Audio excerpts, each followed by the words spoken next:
Alright, so for today, bago tayo magsimula sa ating tatalakaying issue, di ba pa mga dapat nyo malaman, ano ho ba ang yung tanong ko kanina, gaano nyo ho kamahal at katiwala ang Panginoon? How do you trust and how do anong tanong ko kanina, your how do you love, express your love? true love, Oo. true love to God, mga kaibigan. Kapag ba inutos niya, gagawin ninyo? Yun ang tanong doon eh. Although sabi nga ho natin minsan tayo ho'y nagdadalawang isip eh. Nagkakaroon ng doubt dahil hindi naman ho natin nakikita. Tama? Even po sa pagiging generous, mga kaibigan.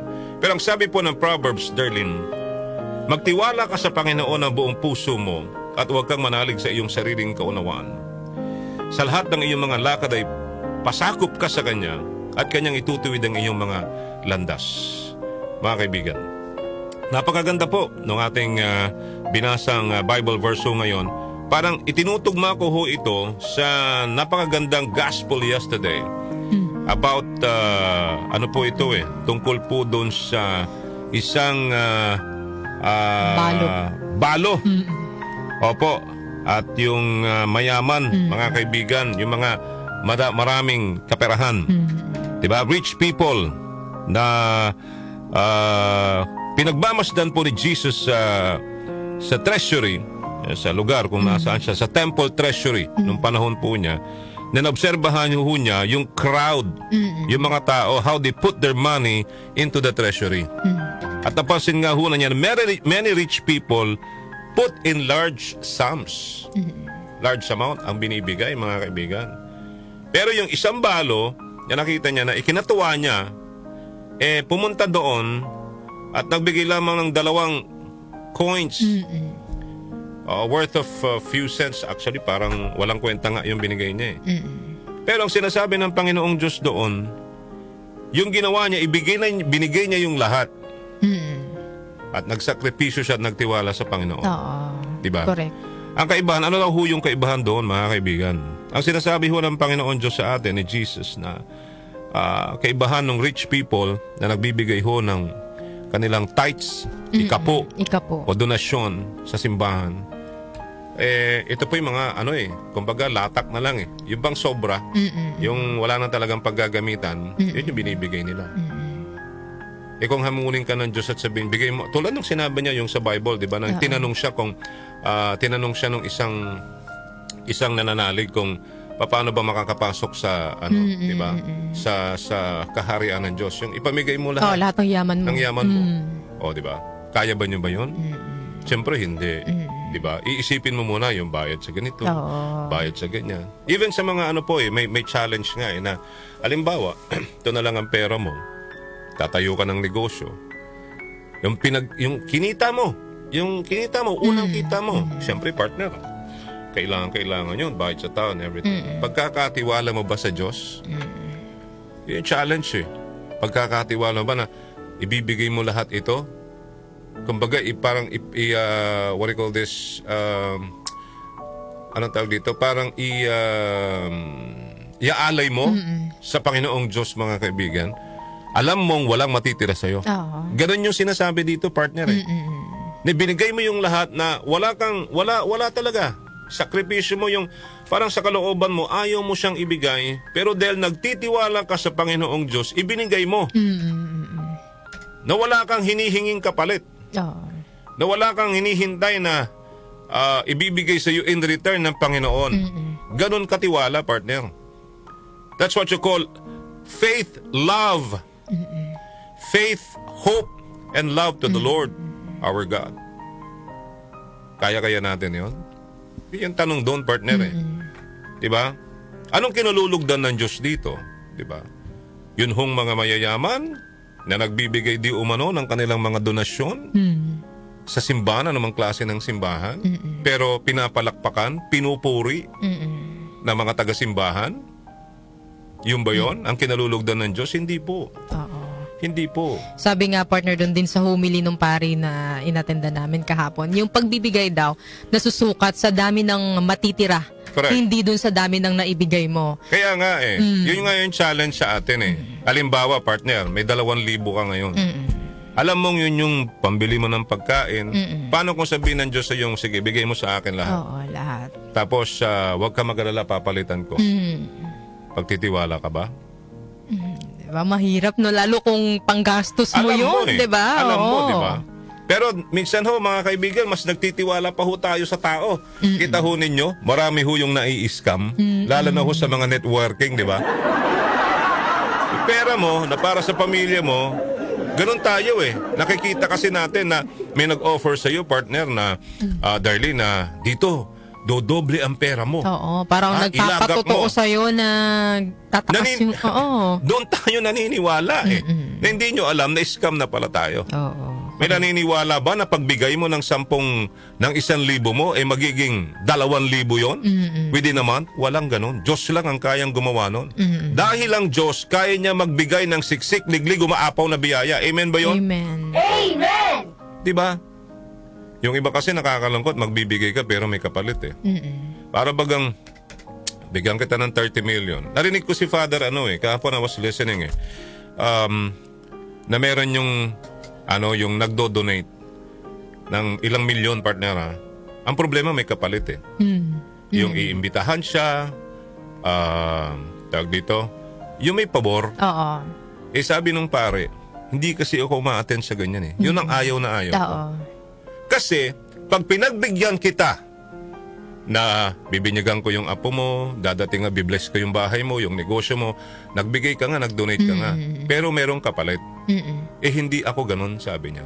Na hindi ho ako yung parang ano ba, partner, binibigyan mo ng yung mga donors, 'di ba? How do you call them? May tawag sa kanila eh. Itong mga tumutulong sa simbahan with amount of this and that, big amounts. Na sabi niya, huwag kayong magagalit. Oo. Kasi kung pinagbigyan ko kayo, pinaburan ko kayo, tama? Wala na ho doon yung balik ng Diyos. Oo. Wala na ho yung gantimpala ng Diyos. Kasi naibigay ko na eh. Di ba sinabi sa Biblia? Di ba? Yung gantimpala ng Diyos sa mga taong generous na tulad ninyo, naibigay ko na.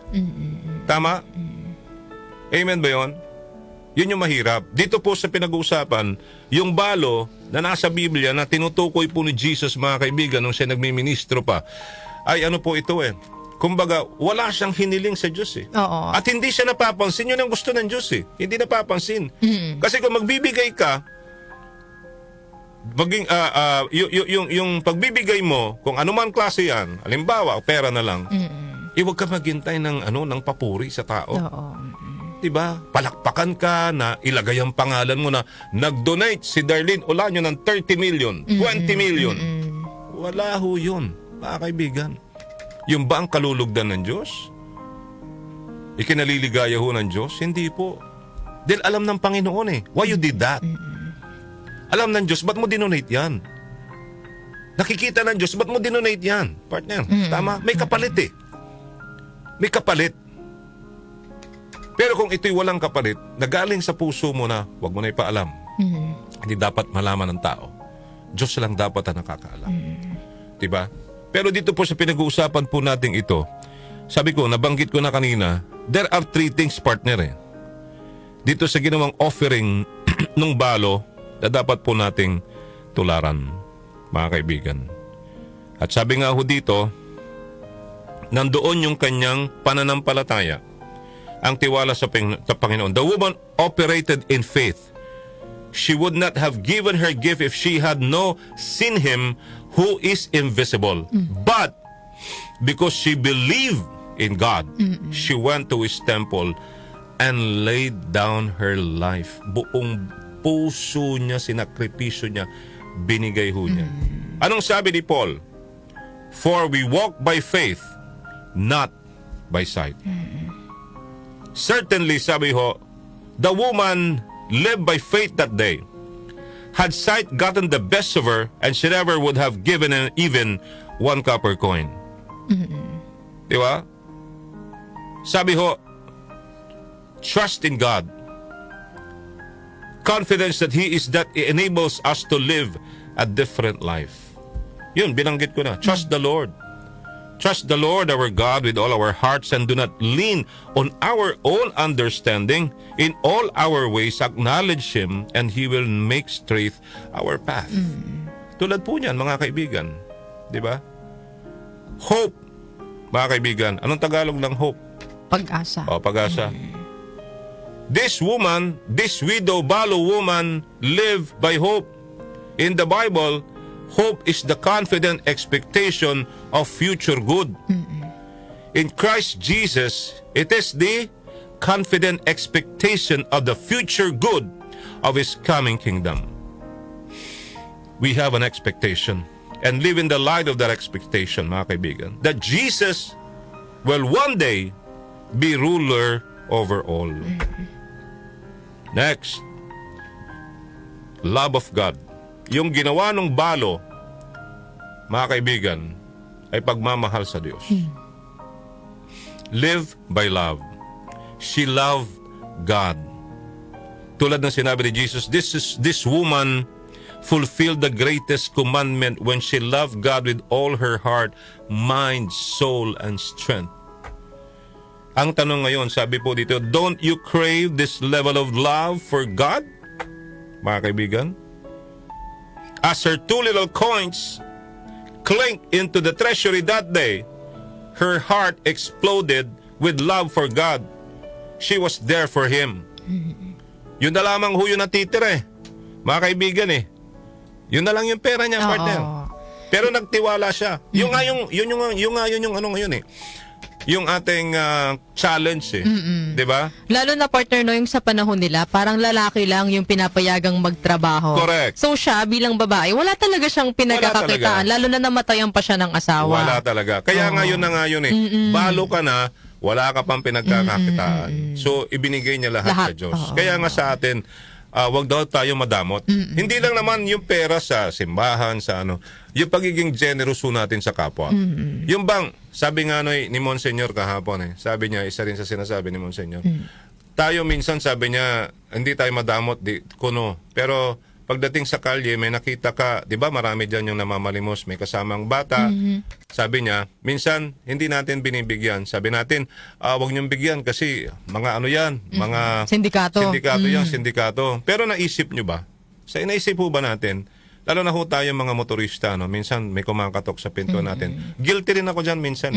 Although minsan may mga matatanda ako nakikita dyan po sa may kaba ng Boni Serrano na bulag, kasamang asawa. Madaling araw pa lang namamalimos na yan. Nagbibigay tayo dyan. Kahit paano kung ano madudukot natin, nagbibigay po tayo. Hindi ko naman ho pinag-ano yun. Nakwento ko lang ho ngayon. Nasabi nga niya, naisip ba natin sa sarili natin na ipupusta mo sa init ng araw yung bata? Nadala-dala mo, namamalimos ka. At yung usok, yung environment, pollution na ng bata na talagang kailangan nila ng pera. That's why wala namang pwedeng pag-iwanan yung bata. Tama? Na namamalimos. Siyempre, kakargahin nung nanay ina or tatay para lang mamalimos. Amen? Amen. Alam mo, kahapon parang natutunaw ako na parang, oo nga, sabi ko, Lord, sorry po Kasi minsan, may mga ganun na pag-iisip tayo na parang, oo nga, sindikato ito. Ganun naman ho tayo yung tao. Pero sabi nga minsan, ginigising tayo ng Panginoon. So doon na-realize ko, oo nga, kailangan talaga nila kung pwede nga lang may pagkain ay bibigay ka.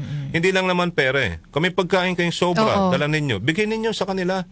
Kasi ang importante doon yung mahalagyan, yung sikmura nila. Maraming ganyan, partner. Oo. Diba? Tsaka ano naman yung partner kung halimbawa ikaw, bukal naman sa kalooban mo yung pagtulong, nasa sa kanila naman na yun. Correct. Kung nanloloko sila ng tao Correct. Bahala sila doon. Oo. Ang importante, binigyan mo. Diba? Ang sa atin po dito, yung balik ko, mga kaibigan, na halimbawa, nag-donate ka, halimbawa lang, nagbigay ka ng tulong. Ang problema, doon sa tulong mo, nakasulat yung pangalan mo. Yun. Matatawag ba yun? Nagaling sa puso mo? Hindi. Kaya may po tayo? kondisyon, no? May Ano lang po kondisyon. tayo? Sa totoo lang po tayo. Di ba? Kinalulugdan ba ng Diyos yun? Tumulong ka nga.